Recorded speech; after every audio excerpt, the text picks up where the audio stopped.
Hello everyone and welcome to Storytime with Kate.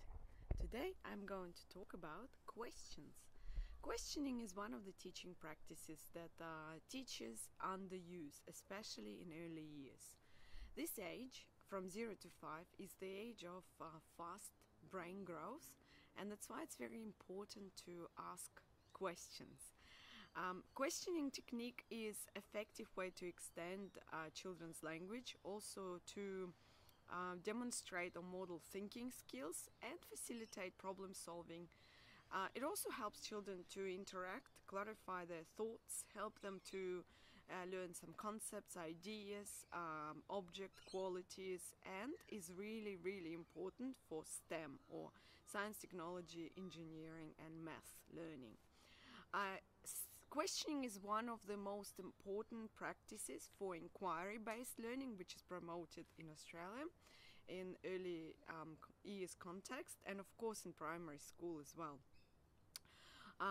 There are some questions that we ask as educators, and especially at the beginning of our career we often ask questions that are very simple. For example, what color is that? Is it banana? So these questions, while they are important, we call them close-ended, and quite often they do not help children to think.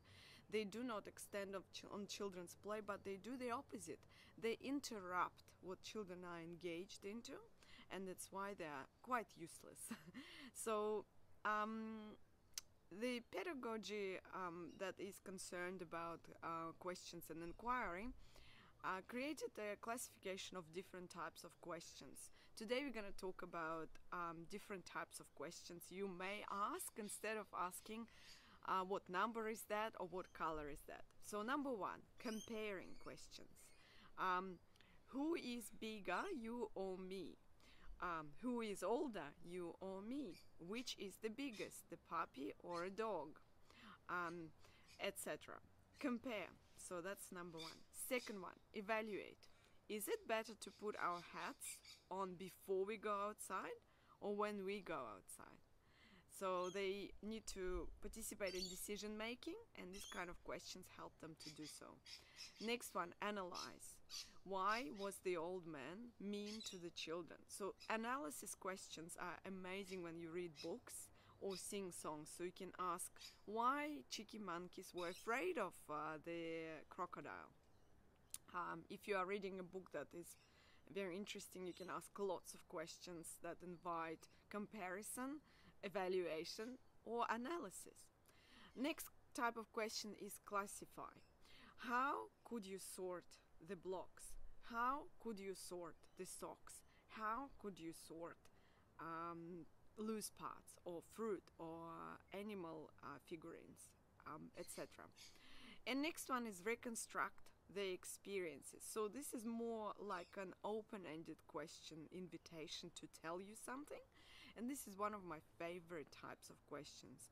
For example, tell me about the things you did on the weekend, or tell me what you've been up to with your grandma, etc. So this is really interesting type of questions. So the two types that we already mentioned, open and closed. So when we cover it with students when we start learning about early childhood education and care, most students are pretty comfortable with closed questions. For example, they might ask, what's that?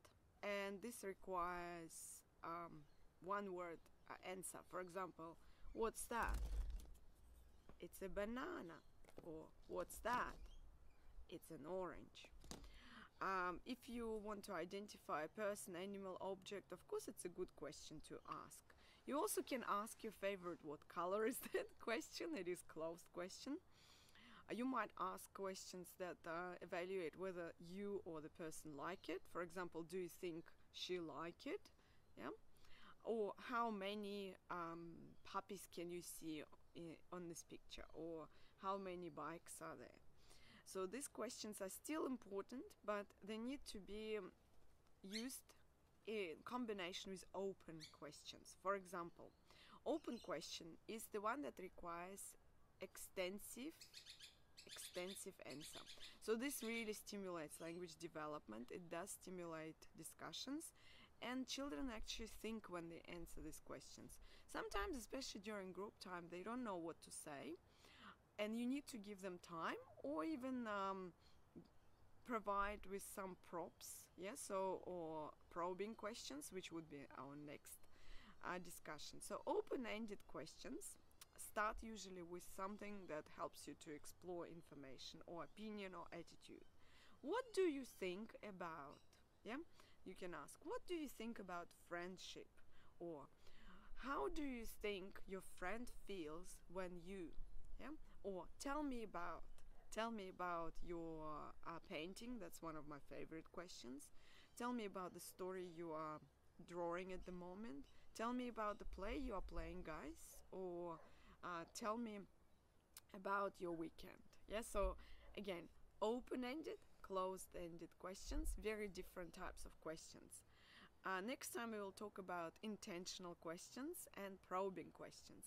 Thank you for listening, and tell us what are your favorite questions you use in your work with children.